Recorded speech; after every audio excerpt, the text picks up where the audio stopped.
If you are fixing your bra straps, fussing with wires, or battling your bra during this podcast, you'll want to hear this. Third Love solves bra problems, or problems, and their bras make it easy to get what you want. With over 60 sizes, including half cups you won't find anywhere else, you'll never be stuck between two sizes that don't fit. So stop settling for bad bras. Get your problems solved and save $15 on your first order with code PODCAST15 at thirdlove.com.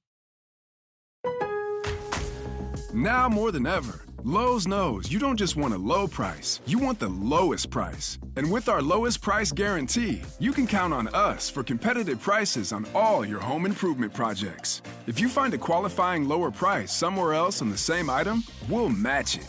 Lowe's, we help, you save. Price match applies to same item. Current price at qualifying retailers. Exclusions and terms apply. Learn how we'll match price at lowes.com/lowest price guarantee.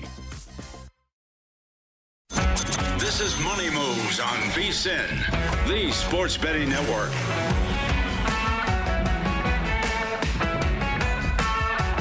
All right, we got some big news that we should at least note before we get to our next guest on the Progressive Guest Line. This coming down just a couple of minutes ago, but it would seem that one Caitlin Clark will miss the next 2 weeks for the Indiana Fever as she deals with a quad strain. That matters for a couple of reasons. Obviously, face the league, best player in the WNBA at this point right now. Well, no, I shouldn't say that. One of the best players in the WNBA right now. Also affecting MVP odds out in that league, too. If you remember last week, we talked about this. I had added Nafisa Collier at MVP at about plus 250. She'd been off to a great start.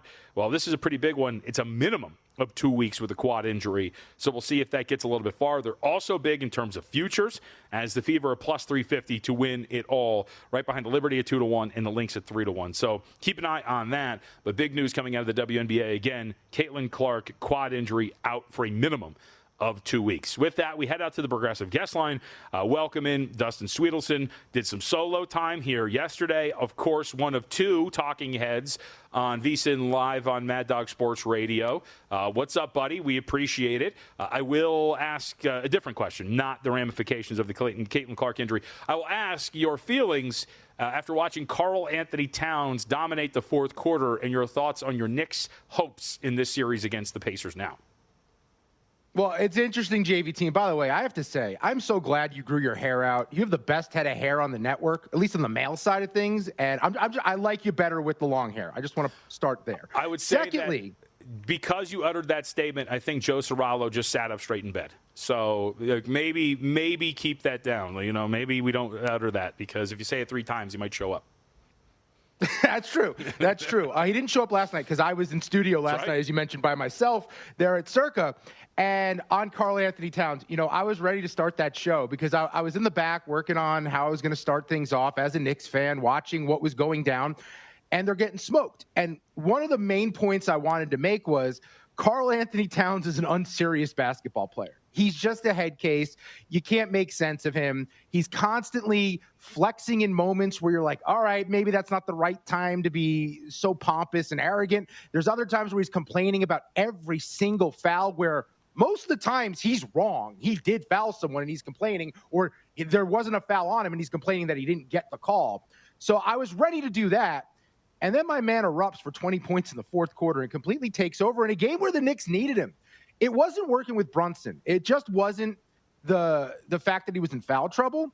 It was also the isolation. It's gotten a little bit old. It's gotten stale, and he's dribbling and holding the ball for so long. Someone else was going to have to step up in that spot, and that's why they traded for Karl Anthony Towns, because supposedly, right, the difference was between Cat and Julius Randle is the upside of Cat was on a different level of what Randle could bring you. Randle's been a very good player for the Knicks, but Cat's still young. Cat can take over games. And I think when we look at what he's done to Indiana and Miles Turner and matchups specifically, it's just kind of like, what's been Thibodeau doing?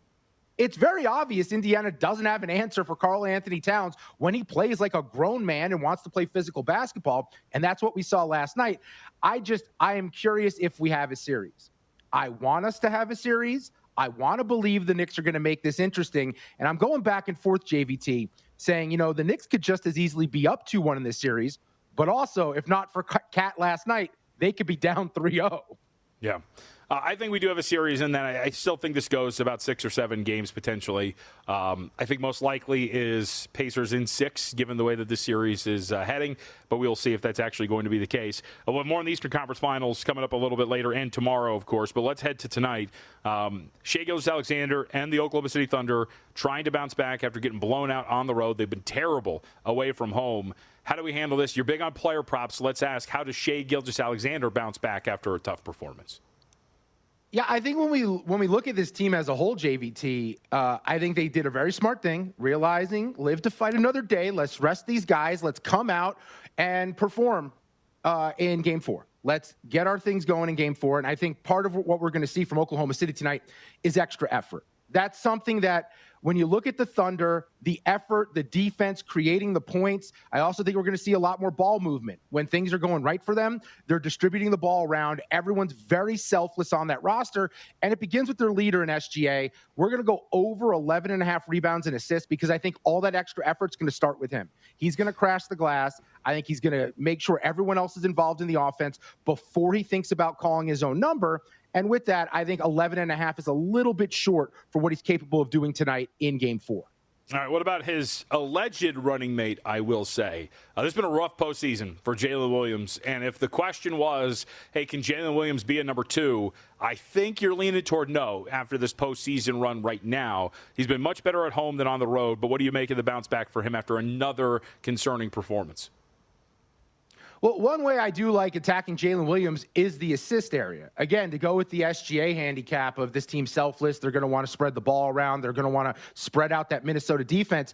It's 4.5 assists is the prop for Jalen Williams. The juice is heavy at minus 145, but I still like it. He went over this number in games 1 and 2. He only played 25 minutes in game 3. That's why he didn't clear it. It was a blowout. But he cleared 4.5 assists against Minnesota in all 4 regular seasons. That makes 6 out of 7 to the over when it comes to over 4.5 assists, taking on the Timberwolves. This is a spot where I think Jalen Williams gets everyone else in the mix. And you said it. At times, his shot doesn't fall. And if his shot's not falling, he'll look to get others involved. I like Jalen Williams to contribute to that and go over 4.5 assists. All right, break in really quickly. As I said, right, sometimes witchcraft works. Joe Sorallo checks in, says that he's offended. My hair looks amazing. And this might shock you, but he worked in the fact that he's got a date. So that is one thing that we all know now, that Joe Sorallo does have a date today. All right, let's go to the Minnesota Timberwolves. What do you got? You look like what are you trying to say? You look like you got something to say. Do you think Joe Sorallo this might be offensive. Do you think Joe Sorallo, when the bill comes, lets the girl split it with him? That's the question.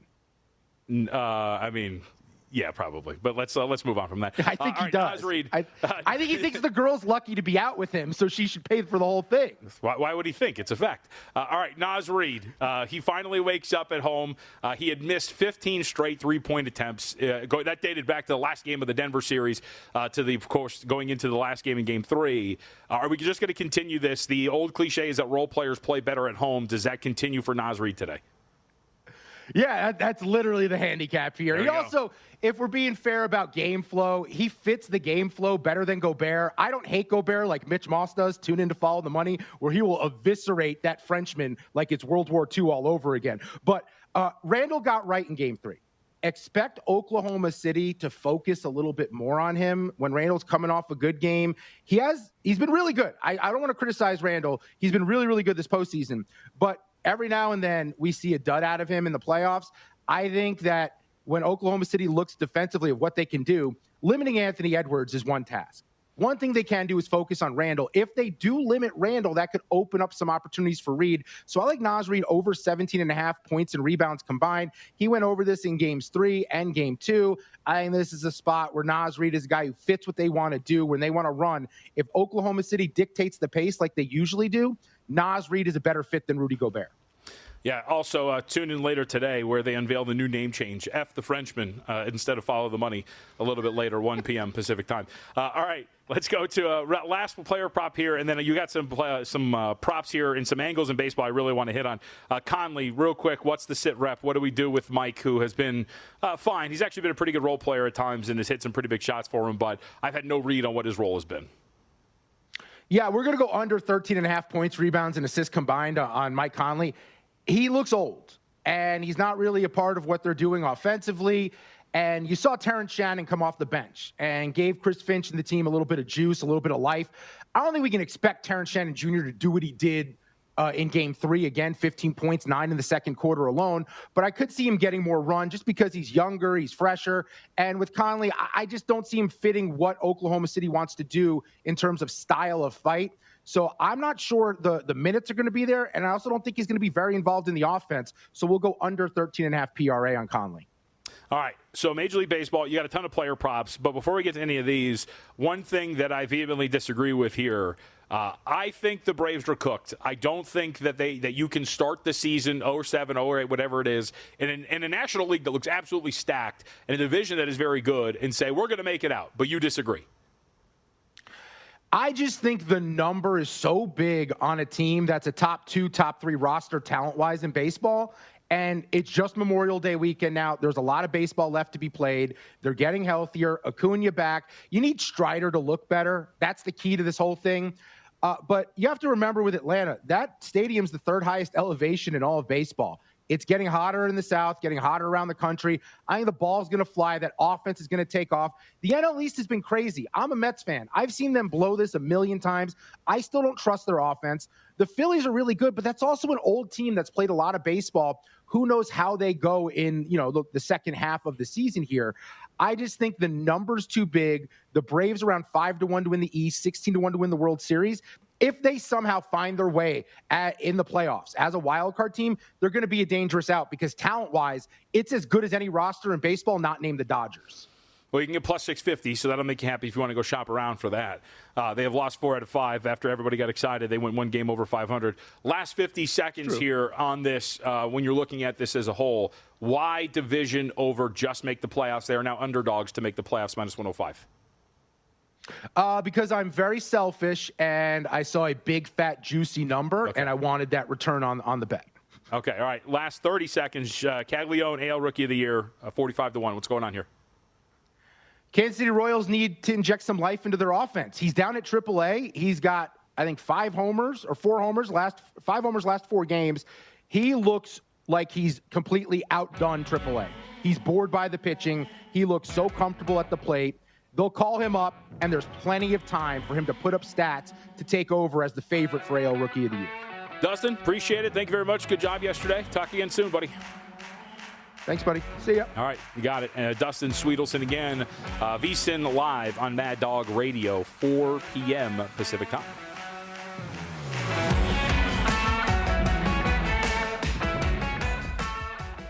McCrispy strips are now at McDonald's. Tender, juicy, and its own sauce. Would you look at that? Well, you can't see it, but trust me, it looks delicious. New McCrispy strips, now at McDonald's. Ba-da-ba-ba-ba.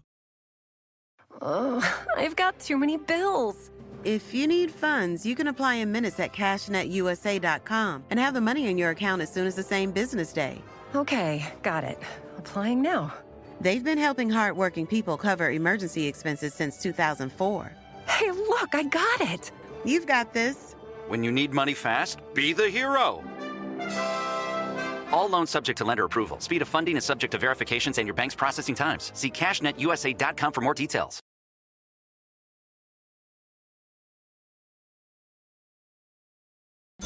You're watching Money Moves here on VSiN, the Sports Betting Network. Coming up in 15 minutes, Josh will be with us. But first, we've got to tell you about our friends at First Bet. Take your betting to the next level with First Bet. Whether it's Santa Anita, Gulfstream Park, or Saratoga Racecourse, First Bet puts the action at your fingertips. Sign up now at firstbet.com. That is the number one, stbet.com. Use promo code VSiN200. Score a 20% rebate on all your wagers on the first 60 days up to $200. Don't miss out. Bet smarter today at firstbet.com. All right, news of the hour. Just came down about 15 minutes ago or so. Caitlin Clark out for a minimum of 2 weeks with a quad injury. Very big because I think it's actually going to be pretty fascinating from a betting standpoint. Now we're going to find out how much he's worth to the point spread for the most part. I think there's an argument to be made. It's a very big number, but we'll see if that's going to be the case. Updated WNBA MVP odds from Jeff Sherman, our friend over at the Superbook. Navisa Collier now moves to the minus 150 odds-on favorite to win the MVP. Caitlin Clark is 2-1. Asia Wilson plus 550. And then you get into the very long shots. Not very, but Kelsey Plum at 40-1. Had a big game the other night. Brianna Stewart at 50-1 and onward. So it seems on the surface that is a 3-horse race, and Nafisa Collier off to a very good start this season and is the odds-on favorite following the injury news of the day. All right, with that, we do get a game tonight in the NBA. The Western Conference Finals resume. We will get to see if Oklahoma City gets up off the mat after a 40-plus point blowout at the hands of the Minnesota Timberwolves. So our opening number for this contest, OKC, a 3.5-point favorite. Total of 216.5. We have seen the hook disappear in a vast majority of places. Some spots open 4. And we have seen the total get bet up from 216.5 as high as 219.5 now, where if you're looking at the market consensus number 219. This is going to be pretty interesting. And I think there's a lot of different ways that you can break down, look at, analyze the way this game goes tonight. But sometimes, like we were talking about with the Eastern Conference Finals, sometimes the answer is the most obvious, or sometimes the breakdown is the most obvious. It was easy to just say, look, Karl-Anthony Towns is awesome. They scored 20 points in the fourth quarter. And here today, I wonder if it's just as simple as saying, OKC's on the road. Why would you bet on them? In this postseason, Oklahoma City at home is 7-1 straight up, 6-2 against the spread.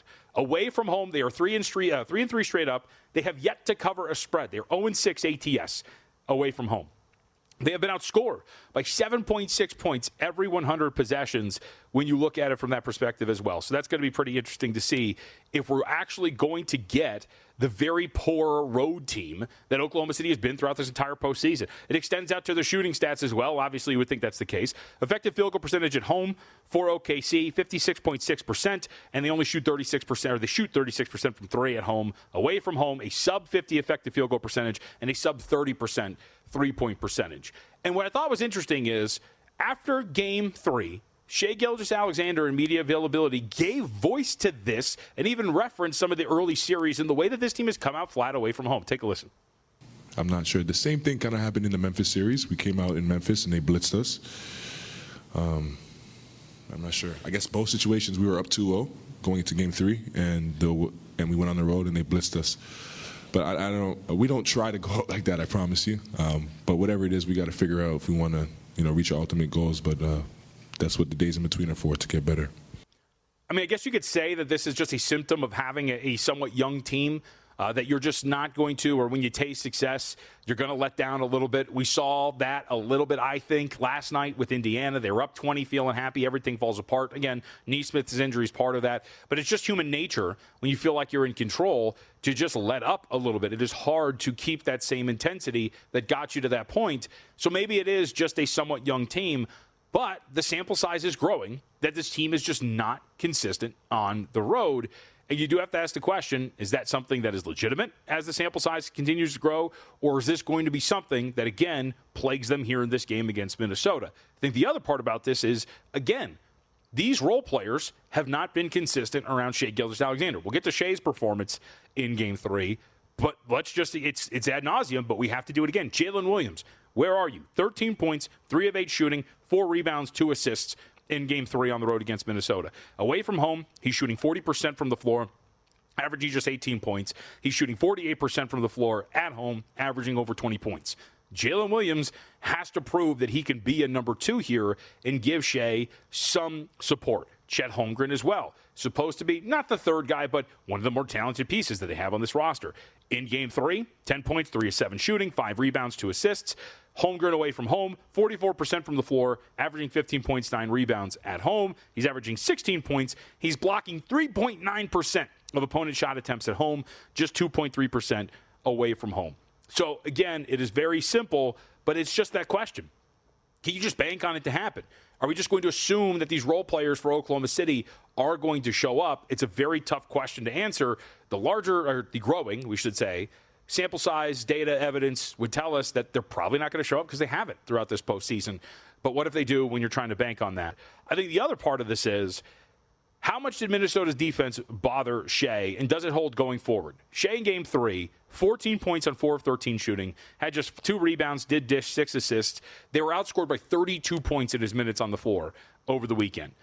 And it seemed that the Timberwolves were guarding him just a little bit differently, like observationally. I thought that they were going under screens a little bit more often. They were picking him up lower in previous game than they were in previous games, right? So all of a sudden you turn a corner, and instead of walking into a soft mid-range jumper because you have a big play and drop, and of course you have a guy going over a screen, well, it's the other way around, and you were just walking into a contested shot, and that really seemed to bother him. The other important part about this, Shea only had 4 free throw attempts in Game 3. That is something that is somewhat out of Minnesota's control. It does depend on the way that the game is getting called, but I thought they did a brilliant job, Minnesota did, in defending Shai Gilgeous-Alexander, getting in his space without fouling him. Again, how this game gets called tonight will be vital to how they defend him, but I do think that you have that in your control to be able to contest shots without fouling, and I think that that is something they can potentially continue to do. They're also just more wildly more aggressive defensively. Had a turnover rate on defense of over 20%. They were using those to get steals, for runouts, to get to the basket. I thought it was a brilliant defensive performance, a more intense defensive performance from Minnesota. That is something you can control. You can control your intensity of defensive play, and I think that probably comes back here again today.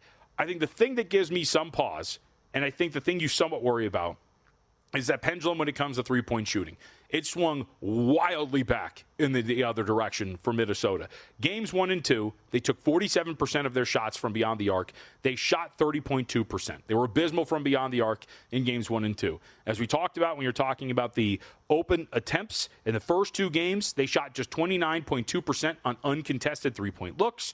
In game 3, they went 9 of 17. So they generated the open looks, and they hit them. That's very good. But again, does that continue, especially when in non-garbage time you hit 50% or 52% of your overall three-point attempts? That's going to be pretty crazy. Can you trust that that's going to happen? And the one thing, and this is the aspect of Minnesota's game that I brought up a couple of times, and it dates back to the beginning of the series with the Golden State Warriors, is their ability to score at the rim. Can they do it? Very quietly, in that romp of the Oklahoma City Thunder, they still didn't really get to the rim, and I think that is going to be somewhat worrisome for them. They shot just what I think they had them at 8 of 12 within 4 feet of the basket. I think I got that number off. Regardless, they shot about 50% at the rim. They didn't have a lot of attempts. A lot of shots from distance were going down. Again, if those shots aren't going down, can you get to the restricted area? Can you get to the paint? Can you score within 4 feet? That is not something that Minnesota has yet to show that they can do with consistency against Oklahoma City. And I think that's a small worry for Minnesota if we hit the wrong side of this and those three-point shots don't go down. But having said all of that, I think from a number standpoint, to me it is Minnesota or nothing. I'm with Zach. I took 3.5 here with the Minnesota Timberwolves tonight. I think that when you look at the way that this is getting priced, let's just roll with the fact that the market's been telling us this whole time, for the most part, that home court's been worth, let's just say, a flat 3, okay? That would mean that we're back to a 9 when we're playing back in Oklahoma City for a series that was floating around 7.5 to 8 in the 2 games that we saw. And I was with Zach. I played Minnesota the first 2 games. Thought we were a little undervaluing Minnesota in those 2 games. I think we saw a little bit of a glimpse of that here in Game 3 over the weekend. And I'm willing to come back to the well one more time and just plant my flag. And Minnesota and Oklahoma City are closer to one another than what the market is saying. And especially when you're talking about a team like OKC that has not performed up to expectations away from home. Market would seemingly agree, as we mentioned. The spots that open 4 and the other spots that open 3.5, we're all down to 3 right now. There's likely to be some buyback. We generally do see that right before tip, so I don't think I'm going to have any immense closing line value. I would expect that we close 3.5. I think it's much more likely we close 3.5 than we close 2.5 here in this game. Obviously could be wrong, but I'm willing to bank on this, man. I think Minnesota's better than what we have seen. I think they still have that ace in the pocket when you look at the ability to score at the rim, and I'll have some player prop angles for you coming up, too, at the end of the show.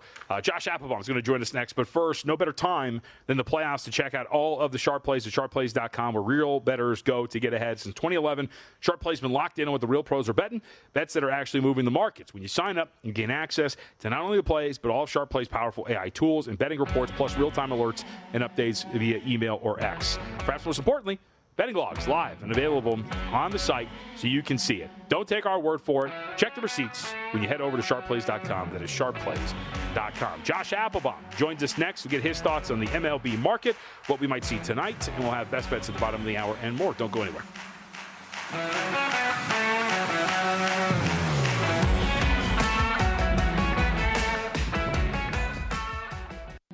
You're watching Money Moves here on VSiN, the Sports Betting Network.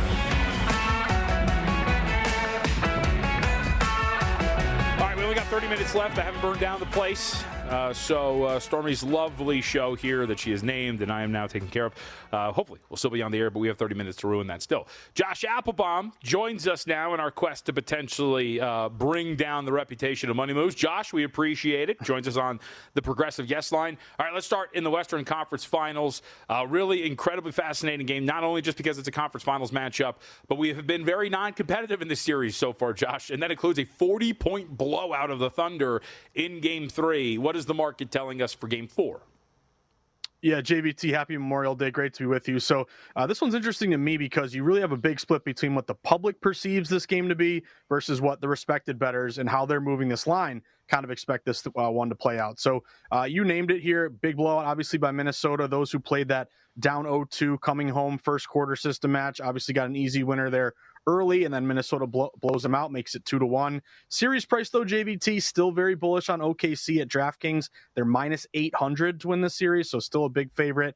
You have right now Minnesota plus 550. But in this spot tonight, I'm going to take the points with Minnesota because on the one hand, the public is saying, hey, OKC is a fantastic team. Yeah, they got blown out, but that's a one-off. They're going to bounce back and play well tonight at Minnesota. So right now you're getting nearly 2/3 of spread bets at DraftKings, big national public book, laying this short number with OKC. However, if you look at the way this line is moved, it's not moving toward the public bounce back OKC spot. It's moving toward Minnesota. We opened this game. Much of the market was as high as OKC -4, -3.5. You're now seeing on our VSiN board, this line is down to 3. I even saw BetMGM, I believe, touching 2.5. So it's been pretty consistent movement where the public's playing the favorite, but this line is moving toward the dog. And in this spot, when you look at playoff dogs this postseason, they've been pretty profitable. They're 43-35 against the spread, 55% ATS, 5% ROI. And JVT, if you isolate these really short dogs that are getting less than 4 points, those teams are 10-6 ATS, 63% with a 20% ROI. So I'm going to take the points here with Minnesota. The fact that, hey, maybe they got some confidence after that big blowout win. They're contrarian in a very heavily bet game here tonight, prime time. You got a lot of people, celebrating Memorial Day, so they're going to be at home sweating this game. Public's going with OKC, but lines moving toward Minnesota. I'm going to wait, though, JVT, see if I can get a 3.5, because you do see a couple shops that are juiced back toward OKC, like it may kind of creep back up. If I can find that hook, I'll take the 3.5 for the T-Wolves. Real quick, I know we have some baseball, but we've also seen a pretty big move on this total to the over. Does that spark anything for you, or you just set that aside because that's already moved about 3 points? Yeah, it's moved a ton. I mean, I got to respect that. You had a lot of money here early, hit that low number. It was as low as JVT, like 216, 217. Now you're all the way up to 219 at this point. The splits are actually I would be a little bit careful here because if you look at Circa, they look good, about 70% bets, 80% dollars. But at DraftKings, you're getting nearly 90% of bets playing this over. So maybe this thing flies over, but I don't love getting a public over after a line has moved a ton. Again, it could fly over, but to me, if you're holding like a 216, 217, and you got the over, you're feeling great. It's hard for me to lay the worst of the number in a really big public play after this line has moved so much. All right, let's go to Major League Baseball. Interesting matchup later today, 8 o'clock about there, your time. Arizona sliding, now has to face the Heen Dog and the Pittsburgh Pirates. What have we seen here with the market? Yeah, so I'm going to kind of bank on the D-backs getting back on track here, JVT. You kind of named it perfectly. They just got swept. They've lost 5 in a row. They're below 500 for the first time in quite a while. Pitching matchup would kind of lean you toward Pirates in this one. Andrew Heaney's been pretty decent. The lefty is 3-3, 2.91 ERA. You look at Ryan Nelson for Arizona. He's 1-1, 4.60 ERA. But all the steam in this one, JVT, is toward the Diamondbacks. They open as low as -170, -175. We're showing on our VSiN board, upwards of over -190 at this point. You have some shops even creeping toward -200. You got some pretty good splits out where you are, JVT, at circa 66% bets, but over 90% money is on Arizona. And I do have a lot of system matches lighting up on the Diamondbacks tonight. If you are seeing a matchup between two teams that are both below 500, just take the favorite. It's a very simple system, but it's 65% this year with a 7% ROI. If you're a Monday home favorite with a line move, starting a new week here, you're seeing the line in your direction. Those teams are 68% this season, 9% ROI. The home favorite in the opener, game one of a new series, 65%, 4% ROI. And really, I think you're going to need the bats of Arizona to wake up a bit because they do have a big offensive advantage overall. They're hitting 255, 73 homers. They've scored 267 runs. You look at the opposite side with the Pirates, only hitting 224, 37 homers, 164 runs. And then if you look at some of these home road splits, Pittsburgh is 6-19 on the road. That's the third worst road team in baseball. And Arizona is hitting 7th overall at home and 9th against lefties. So they're top 10 at home and against lefties. Pittsburgh ranks 29th against righties and 29th on the road. So, again, I think it's a get-right spot. The market's moving toward Arizona. If you can still get a BetMGM access play right now, they're as low as minus 185. All right, I like it. Give me some good news here. You know, it's funny, Josh, my Angels, red hot, right? Hottest team in baseball. Everybody's telling me how great they are. And I was like, don't worry, it'll fall apart. And then they lose a weekend series to Miami. Now Miami has to head a little bit further south in Cali, go take on the Padres. What do we see here, Weathers versus Vasquez? Yeah, well, on the other hand, JVT, at least your Angels are cashing overs left and right. I know the last two games in that series were low scoring, but they're one of the best over teams in baseball. But I'm looking at another home favorite here, JVT, with the Padres. Pitching matchup, you have Ryan Weathers going for, as a lefty, for the Marlins, 1-0, 1.80 ERA. But Randy Vasquez, 3-4, 3.49 ERA. He's been really good. Vasquez, actually, in the month of May, he's made 4 starts. He has an ERA below 2.5. He's got an ERA of around 2 at home, so he's been pretty dependable. We've seen this line move towards San Diego. San Diego open as low as minus 130, minus 135. We're now seeing them upwards of, again, minus 150, even minus 155 on our VSiN board. Circa splits look pretty good here on San Diego. Less than half the tickets, but nearly 2/3 of the money. And then I have a ton of systems lighting up on San Diego tonight. Home favorites with a winning record, 66%, 5% ROI this year. Home favorites who made the postseason the previous year, 66%, 6% ROI. You have some of those Monday systems, start of a new series, home favorite, and then that Monday line move system, both nearly 70% lighting up on San Diego. Also correlative betting. This is a low total game, JBT. It's like 8, 7.5. Anytime I see kind of a low total, less than 8.5 with the line moving toward the favorite, usually that's a good sign. Fewer amount of expected runs scored, more likely to come from, quote unquote, the better team who's favored. And then home road. Miami struggled. I know they just took 2 or 3 against your Halos, JVT, but they're still 8-15 on the road. San Diego's been one of the best home teams for quite a few years at this point, 16-8 at home in this spot. So shop around. BetMGM right now is at minus 145. I'll play the Fathers in this one tonight. All right, I like it. And speaking of those Halos, they do get the Bronx Bombers here today as well. What do we expect? Yeah, so we'll see what happens, but I mean, the market and the movement and the way I'm going here is I'm going to go with the Yankees. I think if you play them right now, hopefully you'll get some closing line value. I know it's kind of a high price, but a lot of books are starting to move toward like minus 180 and higher. But pitching matchup, you got Ryan Yarbrough. He's 1-0, 3.38 ERA, the lefty going for the Yankees, and Jack Kochanowicz, 3-5, 5.03 ERA for your Angels. Remember, this line opened as low as like minus 155, minus 160. So you've seen pretty consistent movement in favor of the Yankees, now upwards of minus 175 or more. You have a very, very lopsided bet split, pro and Joe action on the Bronx Bombers. 88% bets, over 90% money on the Yankees at DraftKings. 88% bets, 99% money where you're at, JVT, at Circa. System matches here, favorites with a line move in their direction who made the playoffs the previous year. They're 65% with a 4% ROI. And in this spot in particular, I know it's chalky. It's hard to take, big popular teams when they're laying minus numbers, but the Yankees are the second best chalk team in baseball. When they're favored, they've gone 31-15, 67%, 9% ROI. But in particular, when they're favored of minus 150 or more, so even though it's a hefty price, they've come through in these spots. Minus 150 or more, the Yankees are 19-6 this year, 76%, 17% ROI. You have a lot of advantages offensively for the Yankees. They scored over nearly 300 runs at this point. Also, bullpen. Yankees have the 6th best bullpen, 3.29 ERA. JBT, I know you know this, but your Angels, man, they got the worst bullpen in baseball, 6.45 ERA. I'm going to play the Yankees in this spot. Again, even though it's kind of hefty, I think this thing may even creep up throughout the day. So if you like it, again, BetMGM's kind of the place to bet these games. They're as low as minus 165 right now. Yeah, and if you watched the winning streak, too, you knew that they were really just living and dying by a lineup that was red hot and absolutely scorching and really just winning a whole bunch of, as you're alluding to with their best over record, a whole bunch of high-scoring affairs, and that was never going to be sustainable for them. Josh, appreciate it. Thank you very much, sir. Happy Memorial Day, and we'll talk to you again next week. Sounds good, JVT. You deserve a cold one, a hot dog. Enjoy your Memorial Day, man. There we go. I already texted my wife. Yes, hot dogs. And some sort of you got to have baked beans, right? That's like an American thing, is it not? I've seen a lot of plates of baked beans on the timeline today. So maybe that's it. All right, potato chips as well. All right, with that, by the way, Jack Kahanowitz, original name, full name, Von Kahanowitz. Very good. V-O-N. How about that? All right, when we come back, let's reset. We're going to have best bets. We're going to hit a little bit more in terms of the player props in the Western Conference Finals because there's an angle worth hitting on once more when it comes to Oklahoma City from a player prop standpoint. We'll also hear from Tom Thibodeau as well. I think Tibbs deserves credit for the job he did, even if I think he completely stumbled into what was a great solution for his team. We'll discuss when we come back here on Money Moves.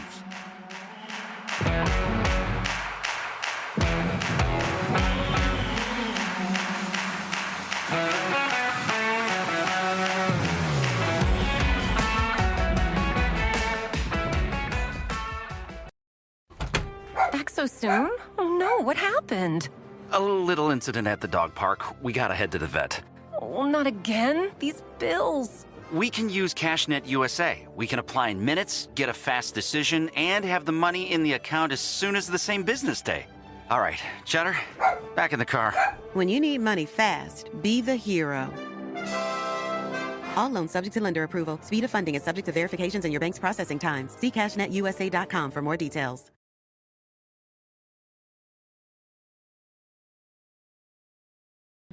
You're watching Money Moves here on VSiN, the Sports Betting Network.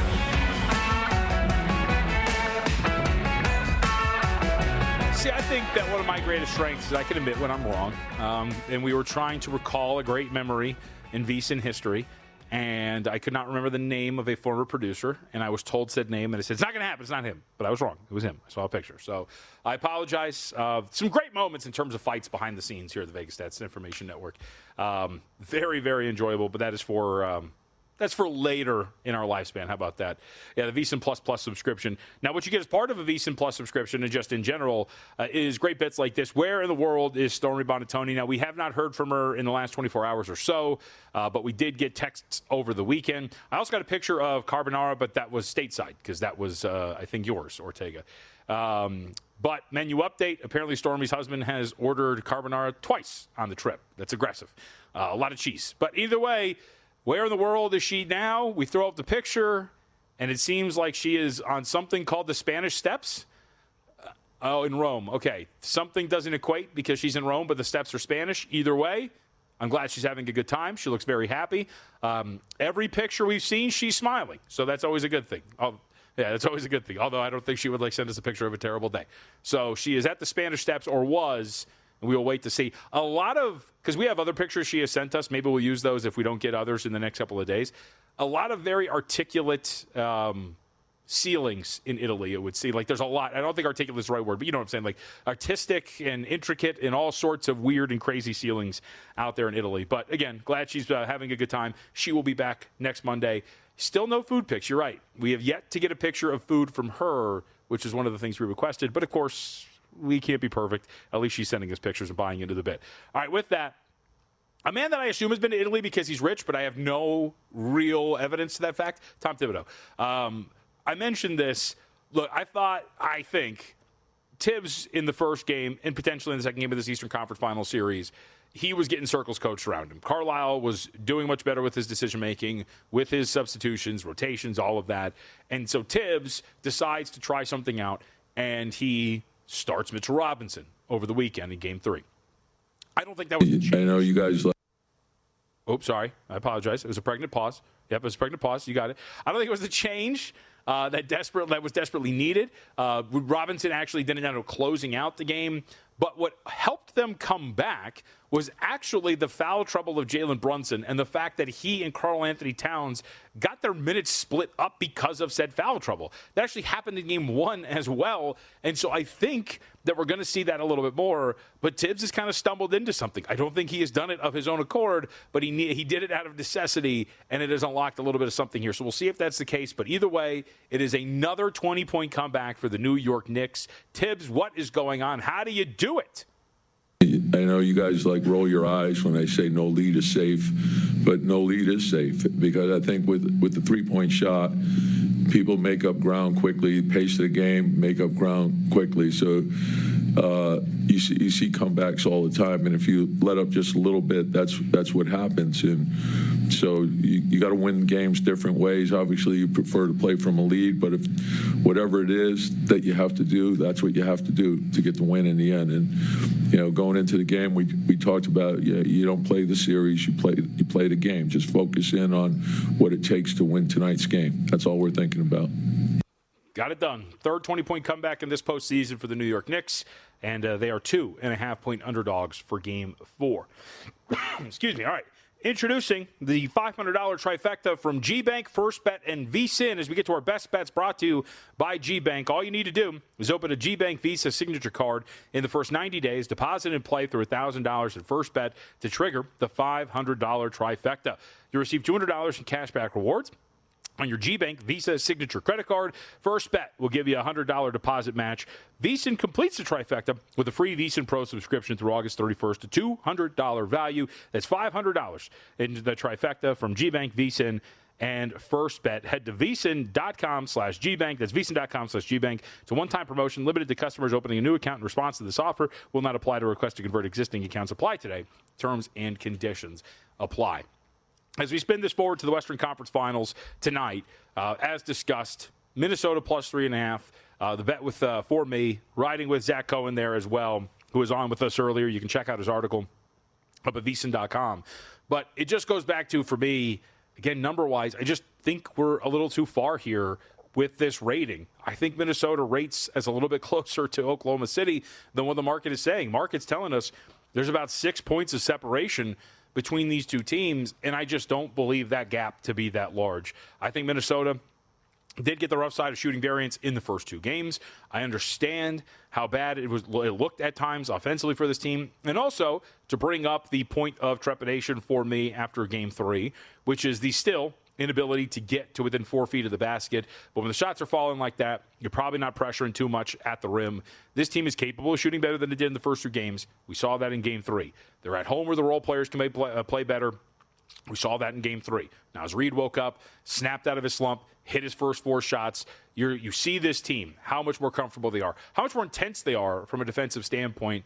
You give me all of that at home, plus a number that I think is incorrect, and we'll go Minnesota plus 3.5 here in this set against the Oklahoma City Thunder.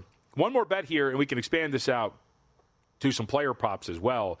I'm going to go back to the well one more time with Cason Wallace, over 11.5 points, rebounds, and assists. Now, Wallace did not hit this mark in the last game, only played about 15 minutes or so. It was less than 20 for sure, but that was a blowout. Wallace has cemented himself as a big part of this rotation for the Oklahoma City Thunder, and I think that this is going to be a pretty big deal as we move forward in this series, which is Wallace is going to be, again, a big part of this team in the future, and that future is starting now. In the 4 previous games, had averaged 30 minutes, has gone over this number in terms of 11.5 for points, rebounds, and assists in 6 out of the last 8. I want to make sure, 6 out of the last 9, averaging those 30 minutes in the 4 games prior. I don't think the market's really caught up for what his larger role is so far in this series and in this postseason as it moves forward. So as long as his points, rebounds, and assist number for Cason Wallace is floating around that 11.5 mark, I think that's a play over. I don't think that accounts for what he can do and what his expanded role has been here in this postseason for Oklahoma City. So again,